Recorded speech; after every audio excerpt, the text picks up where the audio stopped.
big, very prominent part of your maiden speech, actually, Eastbourne Pier. I've got it tattooed actually on me. You've got a tattoo? Yeah. Do you want to see it? Yeah. Right. Come on.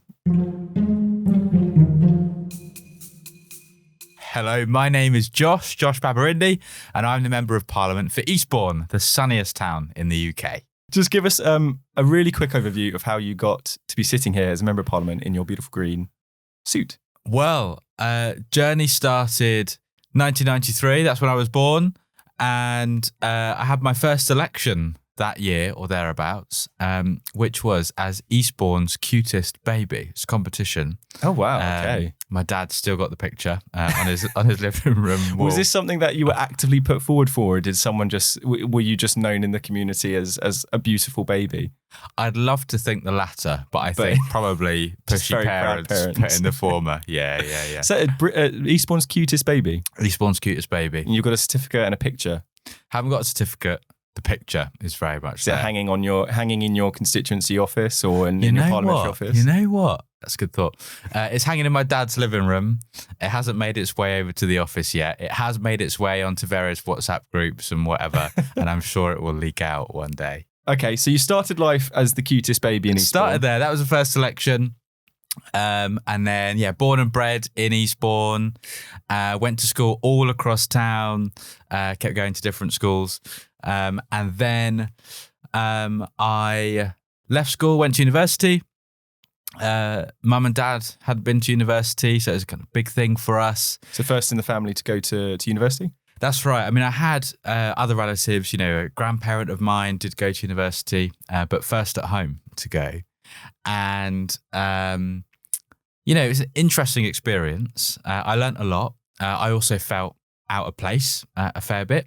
Not many people from where I grew up on my estate, Hampden Park in Eastbourne. Okay. Means a lot to me, that place. But it was, tricky, had tricky patches growing up. Home wasn't always safe growing up, but I had an amazing town that really rallied around, whether it's teachers who believed in me, scout leaders who challenged me, local businesses who took a punt on me, gave me my first job serving pizzas. And that meant that I was able to do a lot of the things that I wanted to go on and do. Go to uni. I ended up setting up a business after uni. We trained and employed ex-offenders to repair smashed smartphone screens. And so I did that for quite some time. You mentioned there home was not always the best of environments. And you said in your maiden speech as well that, home was not always safe when I was growing up. You actually have mentioned previously there were really difficulties around domestic violence and abuse. Mm-hmm. Are you happy to talk a little bit about that? Yeah. I mean, one day I will talk much more about it. And it's one of those things where it's not just my story, it's also my family's story as well. But yeah, for some time, life was really difficult for myself and for mum at home. Dad is wonderful. Him and my mum separated though when I was much younger. So I'd go and see him regularly, a couple of times a week. But yeah, home in the interim could be really tough. And for me, I put a lot of effort into school. School was a place where I felt safe. School was a place where I felt appreciated, and where I felt, you know what, I'm valued here, and I can be me here. And so I poured a lot into that.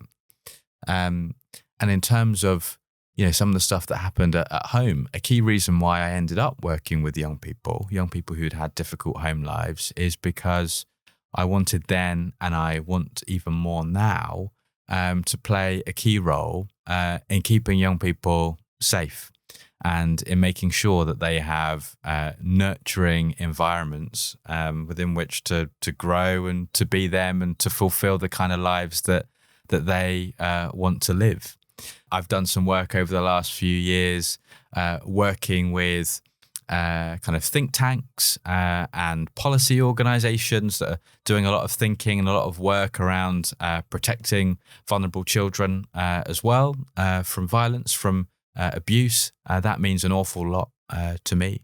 There are a bunch of survivor-based organisations that I've been supporting, do some work with. Very, very special place that's in my heart. And yeah, the kind of MP that I hope to be is one that keeps those children and those families at the forefront of my mind. You name dropped as well in your maiden speech the scout leaders at the first Seaside Troop, an avid member of the Scouts. Oh yeah. Is that because those places were places that you could go to find comfort and support in those difficult times in your childhood as well? Absolutely. I mean, Scouts. So I started in Beavers when I was 6 or something like really? that. I'm a veteran of the scouting you know your movement. way around the outdoors from the sounds of it. Oh yeah. And I loved it. I got to go out on camps and things like that. We had some sessions in the local scout camp, Bushy Wood. I'm going to in a few weeks' time, actually. First time as the MP. I can't wait and see how it's changed or how it hasn't changed. And yeah, it was an opportunity to really express myself safely. At home, I was hyper vigilant. In adult life, I've learned that that's what it was. I was really nervous at home that if I was to, put a foot out of line, or if it at least appeared as though I was putting a foot out of line, then there would be some pretty negative consequences for me. And so at home, I was very, very straight-laced and didn't take many risks and felt, quite timid as a result. Scouts was an opportunity to just go out and explore. It was the complete opposite of that. And anyone who knows me, in fact, I brought some friends around Parliament over the bank holiday, and there was no one else there. And there's all these signs saying, "Don't go here, don't go there, no trespassers," etc. And I'm a very curious guy, so we were going behind all those doors. Some of them were broom cupboards, some of them were things that were far more interesting. Just snooping. I absolutely loved I bet that somewhere kind of in stuff. some control room on that estate there was someone going, "Who are that these person people buzzing in?" Do you reckon we should probably say? Yeah. They probably just about saw your lanyard. They're like, "Oh, okay." Yeah. Well, I was wearing like jeans and a hoodie, so Nice, who okay. knows what they were thinking. I love adventuring in all different ways, shapes and forms. Scouts was a great opportunity to do that. School was a great opportunity to explore lots of curiosities as well. I had great teachers like Mrs. Lynch, who's still there. Who Still say hi to her sometimes? Bump into absolutely, her in the street? absolutely, yeah. There's two key people from those places. Mrs. Lynch, who I've gone into that old school, Stafford School, and she's still there, and we've had a good chat, and I've spoken to her explicitly about things that were going on at home and how she was so important in helping me to get through them. When I went to, it was on polling day, I was touring polling stations, and one of the polling stations was that school, Stafford School, and so I went in. And as I was going in, someone was coming out to vote, and it was a guy called Eagle, or I referred to him at Scouts as Eagle, who had been one of my Scout leaders. And he just said, "I voted for you, Josh. I'm really proud of what you've been up to since Scouts." So yeah, it's one of the wonderful things about Eastbourne. It is one big village. Everyone knows each other, or you're only 1 or 2 degrees of separation from each other, which if you have no secrets to hide, absolutely fine. But if there is gossip about you, then it will go around our wonderful town. Have you been a victim of the gossip mill once or twice? Not yet. And I hope to keep out of it. If we spoke to Mrs. Lynch about you and saying, "Look where you are now," did you always think he's going to end up on the green benches of Westminster? What do you think she would say? Oh, that's a good question. I mean, when I saw her a couple of months ago, she said, "Oh, you just put the work in and you're always nice and smiley." And I guess Parliament doesn't have all of those connotations these days. So maybe she wouldn't have expected that. But I think, I was always involved in things like school council and stuff like that. Again, that was a great outlet for me. And so she probably would have said something about giving back to the community in some way, shape or form. So you finished school. Yeah. Sounds like you were a straight A student or something similar. Did you academically excel? I put the work in. I mean, I wasn't one of those students who would do no work, rock up, and then just do really well. You know, my little sister's like that, and it really annoys me. You got the grades to get to university? I got the grades to get to university, and I should also say, I touched on my little sister, my siblings played a massive role in my coming of age. So I'm much older than my siblings. So I'm 31, and the youngest is 11. And I particularly remember, a period in my childhood when it was my mum, it was me and two of my siblings, or their half siblings. Their dad wasn't around. And, I found myself starting helping them with their homework. And then I would go to sports days and parents' evenings and Christmas plays and all that kind of stuff. And, feel very paternal towards them. And it's kind of weird now. They're adults. They're in their early 20s. And, we're on the same level now. I'm not, dad-like figure anymore. Rediscovering those kind of relationships is a lovely thing, but also, a change from what's come before. But that's been a really, really important part in me as a person. It is so true that after everyone in a family gets to a certain age, suddenly it's like, oh yes, we're all now adults. Exactly. We can all now think as adults and be on the same sort of level. Yeah, but like when I see them drink or, bring partners to meet us and all that kind of thing, I'm like, no, you're still like kids, guys. Come on, no. I was only at sports day with you a couple of years ago. Did you? So hang on. If you went to sports day, did you take part in the races as in the parents' races, or did you ever not step up to I was that? never part of a parents' race. I was pretty good at sports day. I was great in the relay. So, were you? Relay? Yeah. How come, short distance. Oh, okay. Not sprinting? Like, as in not a standalone sprint race? No, I never. Relay? So at school, Cavendish School in Eastbourne, great, amazing school, state comprehensive. But our sports day was selective, and I wasn't one of the sports kids. But there would come one day every year where we'd come into tutor time, and there'd be letters on our desks, on some of our desks, and you'd open it and you'd see. Ticket, is it? Well, it depends how much you liked PE. I was often the kid who was like, "Oh, miss, I feel really sick." But anyway. I got some of the golden tickets, and I often got picked to do the relay and the triple jump. First time I did the triple jump, I had no idea what it was, but I just did it anyway. I came last every year. And then with the relay, we often won, actually. We had a really, really good team. And I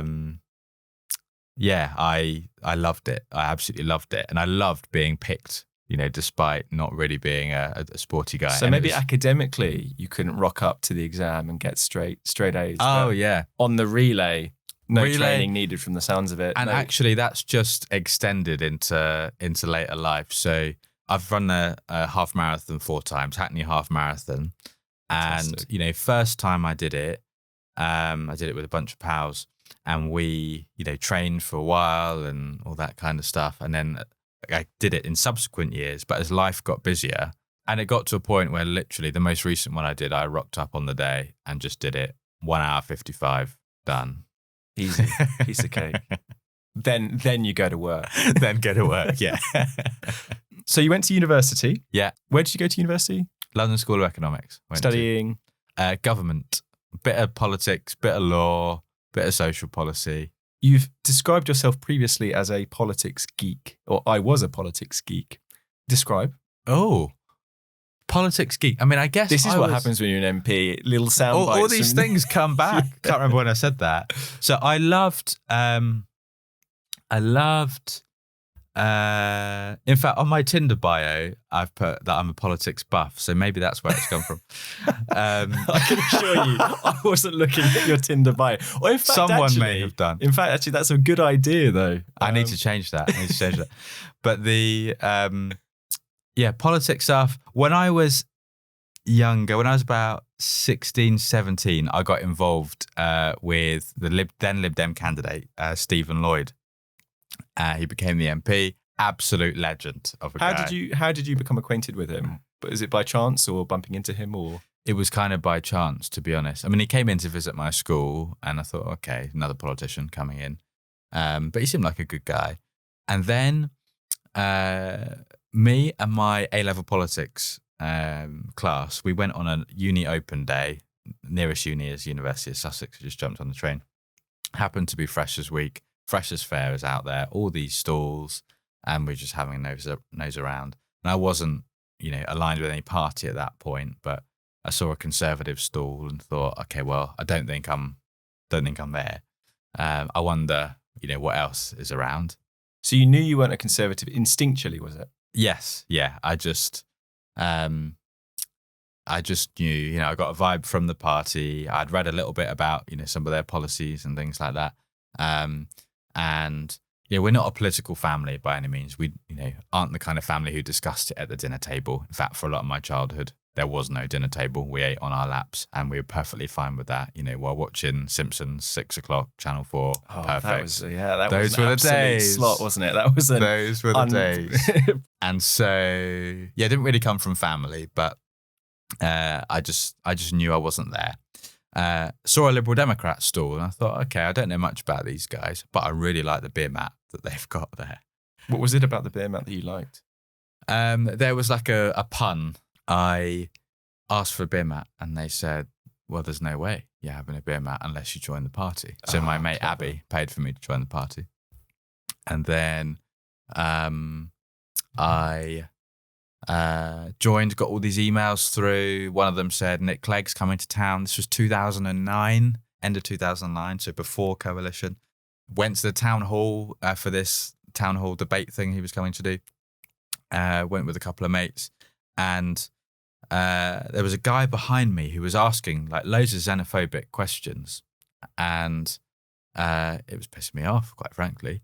So at the end of the town hall thing, I had it out with this guy and said, it's just totally inappropriate for you to be saying this kind of stuff. I really disagree with everything you're saying. Why do you have the view you do? Blah, blah, blah. And so this debate ensued and everyone left the town hall and it was just me, my mates and this guy debating. And then in comes Stephen Lloyd, Lib Dem parliamentary candidate at the time, and remembers my name, which I was very impressed by, breaks up this little fight and says, Josh, don't get mad, get even, basically. And he gave me his card and he said, come and help me campaign. And I did. I got involved in, delivering leaflets, knocking on doors and got drawn in. So you got drawn into the Lib Dems because of a beer mat. Specifically because of a beer mat at a Freshers Fair. Correct. But there was no draw for you to the Lib Dems. It was the beer mat first and then you realised that was your spiritual home, as it was. I wasn't like politically awakened at that time. Okay. I was aware of what was going on, broadly in terms of just watching the news and stuff. But, was I aligned with a political party? No. And no one in my family was really aligned with a political party either. In fact, there was a lot of apathy in some corners of my family. And so, that's where it came from. And the reason I stayed a Lib Dem is because they kept on offering new beer mats. It's because they kept on offering me beer mats. New pun every year. Exactly. I'm waiting for the next one. And for a couple of reasons. There were some local reasons. The work that the party was doing locally, the community activism stuff, rolling up sleeves and getting stuck in to, help address some hyper-local issues across town was impressive to me. The family that was the local party and that remains the local party, I thought was just awesome. And then in terms of just, liberal values, I, read John Stuart Mill's On Liberty while I was at uni, not long after that. And, a lot of liberal values in there really resonated with me, stuff around the harm principle. And, we don't ban things unless we permit things unless they are causing harm to somebody else. And, a bunch of other stuff. looking at the constitution of the Liberal Democrats as well that I looked into. And I thought, actually, this is a party whose values do really resonate with me, a party that aligns with what I talked about in terms of reducing or eliminating the role that luck plays in shaping people's life chances and life quality.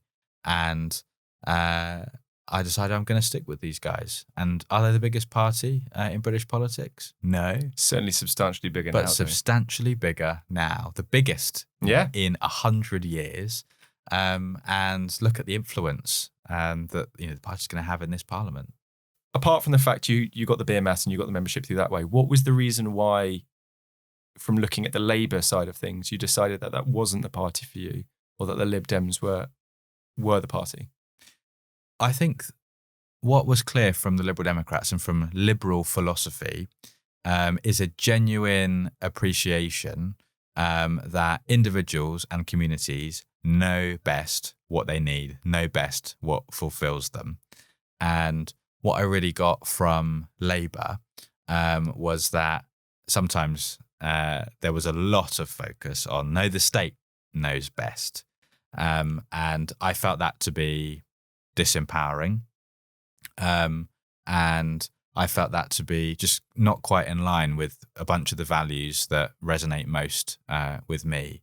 I think you could find, no party has a monopoly on great ideas and on values that move you. And I think, you could look at many political parties and find bits and pieces that you agree with. But yeah, Labour, that really switched me off.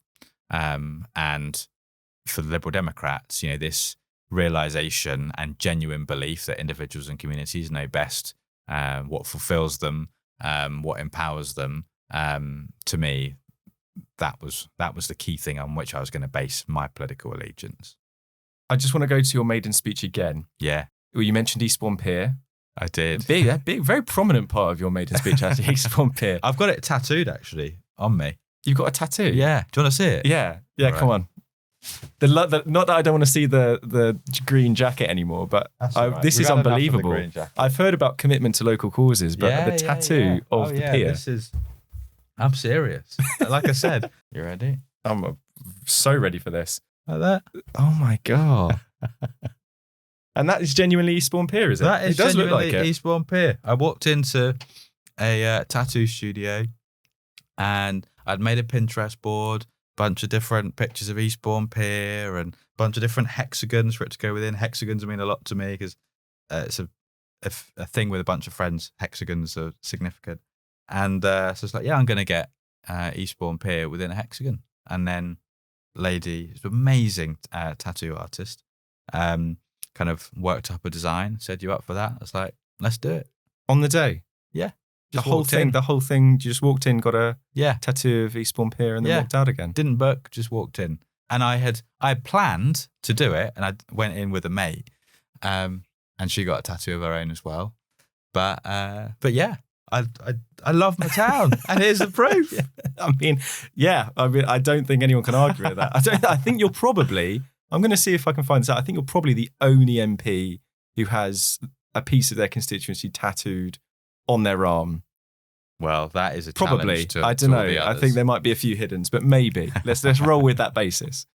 Right. This is a perfect then follow-up question. So the pier, you said in your maiden speech, we have bars and we have a former nightclub at which I once organised parties. That's it, yeah. Tell us more about these parties. These parties. So I took on a role as head of my students' union when I was at college, so when I was 17, 18. And yes, the role was about, improving life at college in a bunch of ways, like, dryers that work in the toilets and all this kind of stuff. But entertainment was a key part of the role. And that involved organising parties. So I organised, it was a fancy dress, noughties foam party. And this particular party, we packed it out. So I think there must have been, we sold over 400 tickets to that party. And I went as Obama And one of my mates, she went as Kylie Minogue from the "I Just Can't Get You Out of My Head" video. You know, the white, that white outfit, those white, not rags, they're more elegant than rags, but that kind of thing. And I'd never been to a foam party before. And so we were in there, you had these foam cannons everywhere. And there was a point where I was stood almost directly in front of a foam cannon, and it was just firing this bath foam on me. And I kept kind of wiping. I said to my mate, my Kylie mate, "Oh my gosh, I can't see." And so she got her Kylie, "I Just Can't Get You Out of My Head" rags and was wiping the bubbles off my face. And I still couldn't see, you know, within seconds it was, and I said, "Oh my gosh, what's happened? What's happened?" And I left in a bit of a tiz because I thought, like, I'm losing my eyesight here. And then I got out the club. I was perfectly fine, and then went back in, partied the rest of the night away. Those foam parties, I know they're wild. I know, terrible for your skin. Really, really bad. My skin was so bad for weeks after. It was so bad. You need to upgrade your foam quality if you organise another foam party in the future. I know. If you organise a Westminster one, make sure you use the finest Neil's Yard or whatever it is foam party. Done. You also said in your maiden speech, and I think you were talking about an uncle's funeral, of seeing Charmaine Baker from the Baker family. And I'll just read out the full sentence so everyone understands. "That moment gave me goosebumps, just like those moments when old school Eastbournians look at me in all my brownness, all my gayness, and all my working class rootedness and say, 'Josh, you're one of our own.'" Just explain why you wanted to put that in and what that means to you. Yeah, that passage of the speech was the most emotional for me to share. So Eastbourne has a reputation of being a very elegant town, and it absolutely is, and a very traditional town. And Eastbourne has wonderful traditions. And I was telling in my maiden speech the story of how my family had a pretty untraditional way of arriving in and growing up in Eastbourne. And yeah, the story essentially involved my grandparents moving from Nigeria to London, shipping their kids off to Eastbourne to go and be raised by white families in the town. And this was a kind of not uncommon thing that would happen in the 60s and 70s. And my dad was totally embraced by the town as one of those kids who was shipped off. And in turn, so was I. And, you know, Eastbourne's got a reputation for being a hospitality town, a tourist town, and everyone should come. But we have hospitality traditions that go far deeper than, I think I said, the mighty bucket and spade in my speech. And, you know, my family's story in Eastbourne just demonstrates how multicultural the town is, how welcoming the town is, how tolerant the town is, and how diverse and increasingly diverse the town is. And I really wanted to tell that story. And the situation I spoke about in my maiden speech that really drives that home is when one of those kids who was shipped to Eastbourne, my uncle Toki, he died earlier this year, very, very quick and unexpected. And at the funeral, I looked back and saw just a sea of Nigerian faces in the chapel. And within that sea, I saw a white lady who was also grieving. And that white lady was from the family that took in my dad and my uncle's family, or my dad and my uncle. And it meant so much to see her there because, that wasn't just Charmaine in that room. That was the Baker family in that room. That was Eastbourne in that room. And that tells you so much that I need folks to know about my town. You were open in your maiden speech about being gay, growing up. From the sounds of it, that was also embraced within Eastbourne as well. Yeah, absolutely. You know, a bunch of people ask me, "Oh, Josh, have you had a hard time because of, your sexuality?" And I have to say that it just hasn't been a thing that has come up on the doorstep or that people have expressed horror or anything of the sort about, which is a really wonderful thing.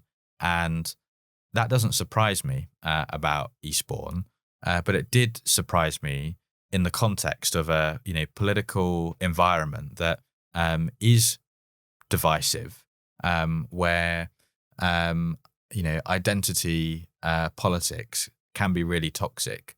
And yeah, I've had the odd comment here and there, and you look on social media comments and see bits and pieces, and that's not nice. But these days you just got to live with it. Unfortunately, I shouldn't have to, but the fact of the matter is that I do. And likewise, the color of my skin. Again, I was really concerned that in politics, that could be the kind of thing that holds me back. And sure, there are structural and systemic things that need to be addressed. But what's wonderful is that in Eastbourne, I won by 12,204 votes, the biggest majority that a Liberal Democrat has ever secured in Eastbourne, the biggest majority there in a generation. And we won that through campaigning on the issues that really matter to people. But personally, it means a lot to me because we won on the basis of me just being me. I didn't hide anything about, those elements of my identity. I stood loud and proud in all my brownness, in all my gayness, in all my working class rootedness. And the town honoured that sharing, and that means a lot to me personally. Let's talk about the doorstep. Go on. When was the first time you stood for the Lib Dems? I stood in 2019. Okay. Bethnal Green and Bow. And I stood there because I was working there at the time. So a massive part of the kind of shaping of me was the work I was doing getting kids out of crime and gangs. So for context here, you started a social enterprise, which was based around this smartphone screen repair. Was it called Cracked It? You're the founder of Cracked It, yeah. And it was staffed by ex-offenders and at-risk youth. So this was straight after university, was it? Pretty much, yeah. I did an amazing course called Year Here, which equipped me with a lot of the tools and insights to go out and start this. But yeah, I was 21. All the evidence tells us that employment is the single biggest thing that can reduce someone's propensity to offend or to re-offend. So I wanted to find a way of upskilling them to support them into jobs, tech-based jobs. Drew up a list of different things. Coding, top of the list, sexy skill. Problem was it takes 180 hours to learn how to code. Didn't tick the instant gratification box. Phone repair was 6th or 7th on the list. So you just mentioned that the instant gratification box. Just explain that. A lot of the young people I was working with wanted to see the fruits of their labour quickly. And a reason that, for example, school hadn't worked for them is because they were told, well, if you spend all these years studying, then maybe you'll be able to get a job doing this, which means maybe you'll be able to have a lifestyle doing this. And the time horizon there was so long. And some of us referred to, in fact, the organisation, or one of the organisations I was working with, referred to this as the now game. The idea that a lot of young people want instant gratification because many don't think that they will be around by the time they're like 25. Either they think they'll be incarcerated or caught up in some kind of gang incident that could be fatal. And so making these long-term promises was not always working. So instant gratification was so important. Income was so important. Belonging was so important, and self-worth. And so phone repair was 6th or 7th on my list, something like that. And it seemed to tick all the boxes. What was the biggest challenge you found during that time dealing with individuals who were going through, things? I didn't want to be an organisation that was just working with the usual suspects who, might be all right anyway, might not really need our intervention, or, might not gain much value from it. I knew that among the greatest value that could be got was from working with folks who were what some people describe as the hardest to reach. I don't believe that anyone is hard to reach. I think that everybody can be reached if you're willing to put the effort in to really understand what makes someone tick, what someone's needs are, and to think innovatively about how you get there. And that's exactly what we did at Cracked It. So one of the reasons that we had a bunch of contracts with local authorities and housing associations who paid us to go out and do this outreach work and then train them up to become phone repair technicians. And then we'd take them into these massive workplaces and fix their phones. And, I would go out onto estates at stupid o'clock at night. And in the early days, I'd go on my own, and that was really, really silly. I'd go on my own. I'd wear a coat that was lined with phone repair paraphernalia when you'd open it up. And I would go into stairwells, some of them abandoned, on some of these estates, and find groups of young people smoking weed and all that, and just having a chat and saying, look, I can teach you to make money through fixing phones. That was the opener. And I would give them a phone repair demonstration on the spot if I felt that the right energy was kind of around. And they would see that instant gratification penny dropped. They could literally see I was repairing a phone within seconds in front of them. And about 1 in 6 folks who we reached out to in those contexts ended up signing up to our programs. But there was other stuff as well, like identifying credible messengers. And so these are people who have got great relationships with the exact young people who we are aiming to reach, and who, if we partnered with them in the right way, then we could potentially access those young people. So barbers were a key one. A lot of our young people go into the barber shop every week to have the freshest haircut. And I noticed that a lot of barbers, so a particular estate we worked on was the Andover estate in Finsbury Park area in Islington. And it was once known, I think Anne Widdecombe made a TV programme about it called The Worst Estate in Britain, which is highly offensive. But this is the estate we're talking about. And there were lots of barbershops around there. And so what we did was noticed a lot of the barbershops had quite tatty gowns. And I once went to a barbershop that had a window in the apron, in the gown, so that when you're sat having your haircut, you can be on your phone and you have a better customer experience in some ways. And so what we did is we went to these barbershops, we got a bunch of these gowns made or ordered a bunch off eBay, and then got printed on them our website where you could sign up to our program, and said to the barbershops, we will give you a whole suite of these gowns to replace your tatty ones. And look, they've got a window on so it can boost customer experience, on the condition that when you're having your heart-to-heart with your customer and you sense that they are involved in negative activity, or that they could be at risk of being involved, you drop it into conversation that, they might want to have a look at the website that's on the window of the gown so that they can sign up. And that's exactly what we did. Out of the 5 out of 6 people that you did approach that didn't take up the offer, was there a consistent theme about the way the conversation went, or the reason for the rejection of the offer? I mean, usually it was in a group, and you'd have, one in the group of 5 or one in the group of 6, whatever, who would say, I'll give this a go. And the others would brush it off. How did some of those conversations go? I mean, some of them were like, F off. Some of them were like, who are you? People thought I was undercover police officer a bunch of the time, so just didn't trust me. I get that. Some random guy who shows up on your estate saying, I'll teach you how to fix phones is kind of weird. And there are a number of them who I guess just weren't ready.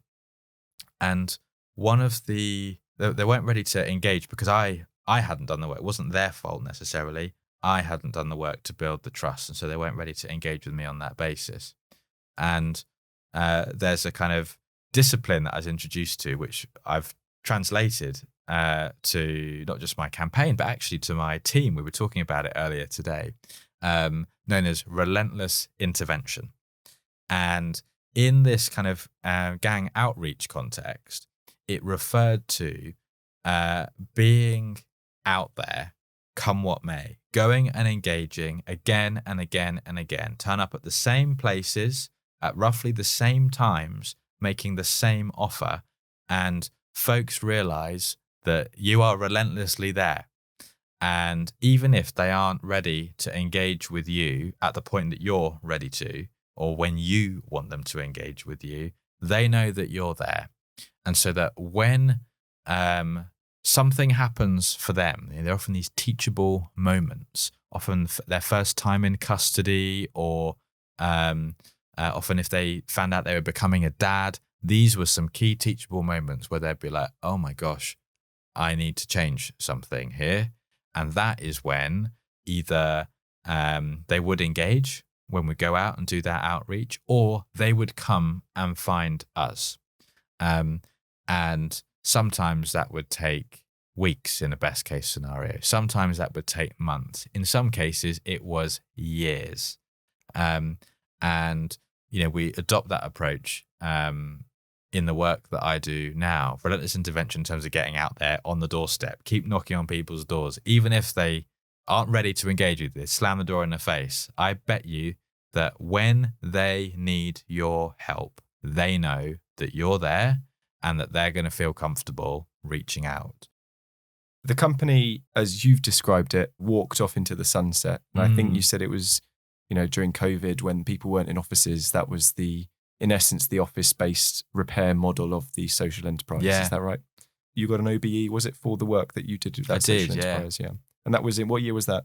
That was 2020. That happened on the same day as the Colston statue was pulled down in Bristol. Because I remember it being on the news. I was on the Zoom call. I was sat in my pants.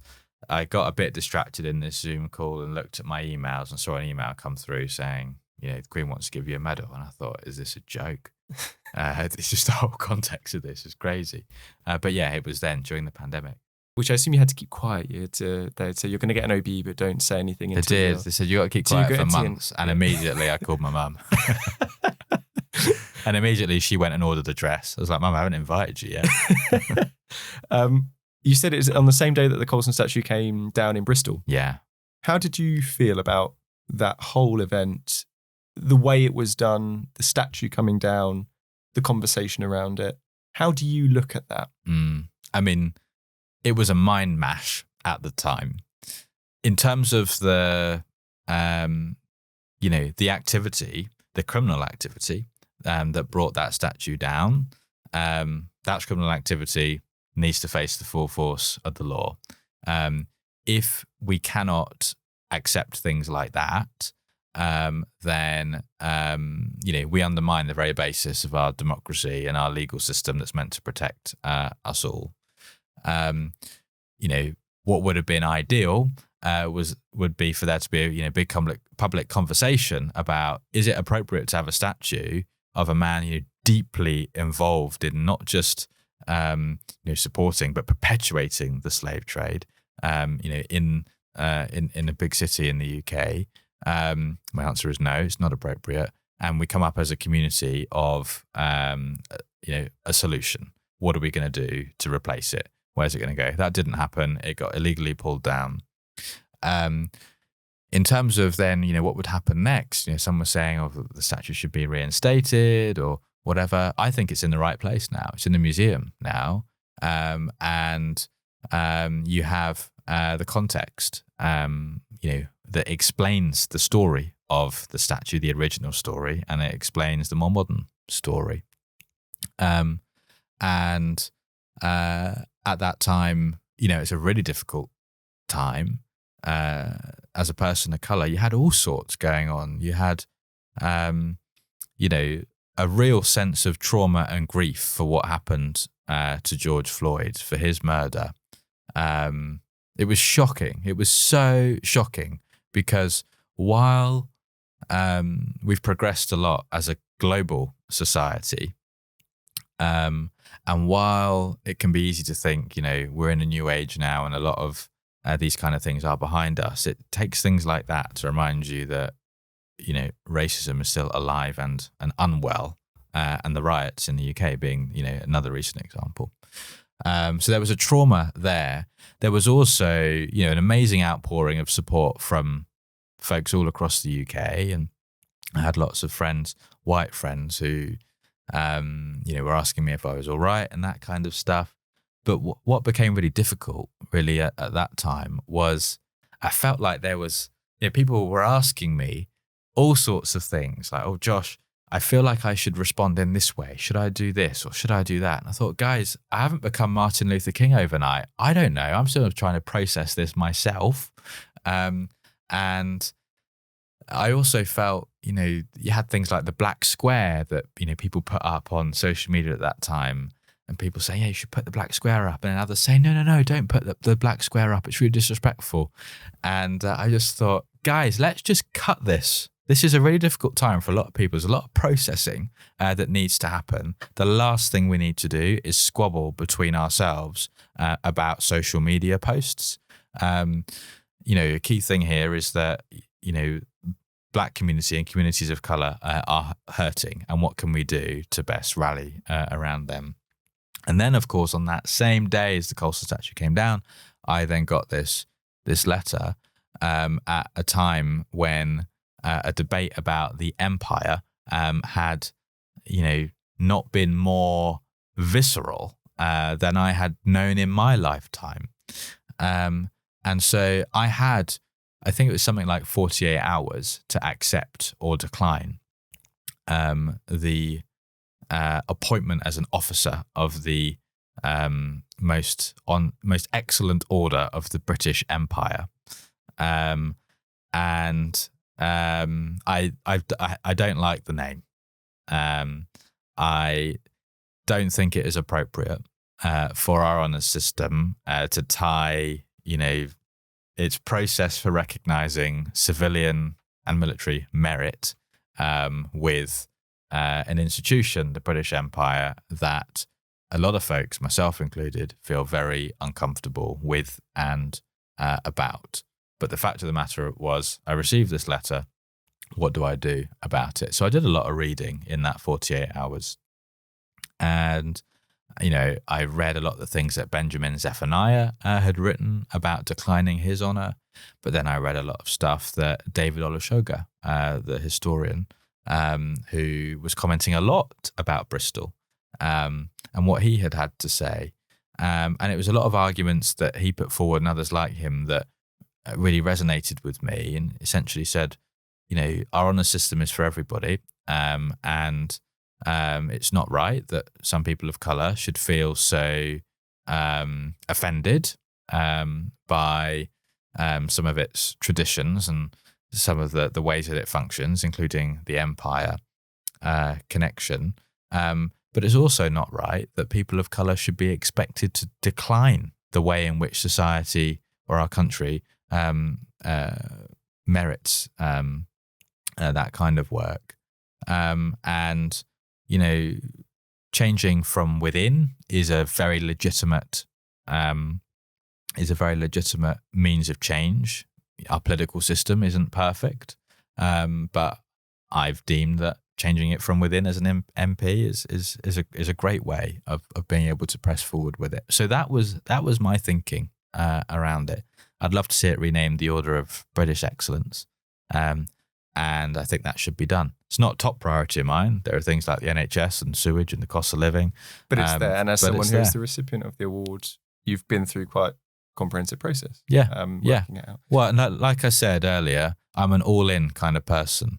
So if I'm going to make, quite a big decision like that, I will pore over the arguments. I will speak to a lot of people, and I will land in a place where I don't necessarily feel comfortable, but I feel ready to explain the decision I've made, and feel ready to accept people who say, yes, Josh, great decision, or, oh my goodness, how could you, Josh? I feel ready to accept those responses because I've gone through a process myself. And the place you landed on was obviously accepting the award. Yeah.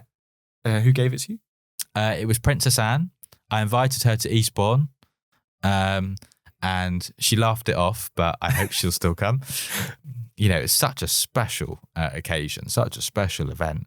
And I brought my mum with me. And, you know, my mum and I have been through a lot together. And in some of those darker times, we could never have imagined that we might find ourselves in Windsor Castle, accepting an honour for fundamentally supporting vulnerable young people out of some of the hardships that they were experiencing and into more positive futures. In light of what we went through, it meant a lot to be able to do that and to celebrate that at the castle. Your constituency, Eastbourne, a big old swing for the Lib Dems, a bit of a battleground constituency between the Conservatives and the Lib Dems. Stephen Lloyd, a previous Lib Dem, and I think for an independent, he was an independent for a bit maybe. He was. There was a disagreement over Brexit. He went independent. He came back. But on the whole, the vast majority of his time, he was a Lib Dem. 15.5% swing over to the Lib Dems got you in the seat. I'm really intrigued by what you said previously about how you want to break down these assumptions that places that voted Brexit have an inherent closed nature about them. Have you found that in any way challenging within the Lib Dem party itself? Many people in the Lib Dems are really against the idea of Brexit, and you wouldn't go very, you don't have to look very far to see people suggesting the reasons why Brexit was voted for by seaside towns. How have you got about having those discussions within the party? Well, I have stood up on stages and at marches saying Brexit, it should never have happened. I voted to remain. I have been part of all the party's campaigns when it's come to Brexit. In terms of some of those internal debates, I mean, they're the same discussions that I have externally. And the discussion is this, that, look, we have had 3 big electoral events that have essentially been about Brexit. We had the 2016 referendum. We had the 2017 general election, which was fought on Brexit grounds. And we had the 2019 Get Brexit Done election. And in each and every one of those events, Liberal Democrats were calling loud and proud to, stop Brexit or, a variation of that. And on every single occasion, we lost. We lost big. We cannot expect a different result by doing exactly the same thing that has lost us or in which we have lost 3 times before. We need to take a different approach. My view, and the party's view is as well, but my view in particular is we need to meet people where they're at. So in places like Eastbourne, many other places across the country, very big Brexit vote, just saying you're wrong, Brexit's been a total disaster, and look at what you've done. This doesn't work. We might be right in all those things, but it doesn't work. People don't like feeling like an idiot. If you belittle people like that, and if you do the I told you so, you entrench people in their positions. I'm the kind of person that wants to understand why people think and do a particular way. So you go meet them where they're at. You relentlessly intervene. You understand what those things are, and then you can bring them with you. It's our job to be like, okay, so you were concerned about this issue, be it immigration or whatever else. You're offered this solution. Brexit didn't work. Here are some other solutions. And so, at the last general election, Liberal Democrats were campaigning a lot on the NHS, campaigning a lot on the sewage, campaigning a lot on the cost of living. And Brexit had big consequences for each of those things. 6,000 doctors and nurses have left the UK since Brexit. And we are left with a shortage, doctors and nurses. So yeah, I get on the national campaign strategy. I'm talking more about the sentiment and the bitterness that perhaps the Lib Dems being such a totally committed pro-European perspective on things, how you've been able to counter that. So to say, just because my constituency voted Brexit doesn't mean there's there are bad people there, or that the community is flawed in some way or wrong. So I sincerely believe that the vast majority of people who voted for Brexit love our country, and they voted for it because they genuinely thought that it may make our country better. My grandparents voted for Brexit, and they have been shocked at, for example, my younger sister who wanted to go and do, what was Erasmus. That's been compromised somewhat, and they feel absolutely violated in a way that some of these outcomes are happening. So I don't believe they're bad people, and we need to recognise that most voted with the best intentions. If we don't give people that benefit of the doubt, then the kind of divisions that we've seen in our society over the last few years, and the cohesion that some people have discussed that's kind of weakened, just gets even worse. And to those people, it's really interesting. At the election in Eastbourne, there were a fair number of people, many, who said, "Oh yeah, I'm thinking of voting Reform this time, but I might vote for you, Josh," which is an incredible contrast. Exactly, yeah. And on the doorstep, they were saying, "Well, you know what? I think I'm going to go for you." And the reason is because they'd seen some of the work that I'm doing locally. They'd seen some of the results and the action, and that is what they want. They wanted Brexit because they wanted action. They didn't get the action. So what else can we get? I don't think that closed-mindedness or xenophobia is the kind of lens through which a bunch of Brexiteers voted for Brexit. I think, there are some in some dark corners of our society for whom that's true. But for most, it's not. And if we don't accept that as a, political system, and as citizens, then I just don't think we're going to get anywhere. You're nearly done. We've just got some quick fire rounds. Oh, okay. And then we've got some final questions. Cool. Early riser or night owl? Night owl. Tea or coffee? Neither. Hot chocolate. Hot chocolate? Yeah. Are you a hot drinker? Or not really? Not really. No. I love a Robinson's apple and blackcurrant squash. That's just my go-to. A good squash. Yeah. Can't go wrong with a good squash. Favourite film? Lord of the Rings: Return of the King. Dogs or cats or pet fish or no animals? No animals. I'm not a pets kind of guy. Sorry. Embarrassing crush when you were a teenager? Embarrassing crush. I think Robbie Williams, actually. Oh, really? Yeah. I remember having a CD. It was Millennium. No, that was a Will Smith CD. What was the CD I had? It was Millennium I always used to listen to, and a Robbie Williams one. And I just remember being like, all right. I think that's when I knew. How many detentions did you get at school? I got 2 detentions at school. Neither of them I served because of some persuasion to get out. Oh, you see, that's when you knew you were going to be an MP, when you could get yourself out of 2 detentions at school. Newspaper of choice? Eastbourne Herald. No, I see what you did there. Very nice. And what would you find you doing on a sunny Sunday afternoon?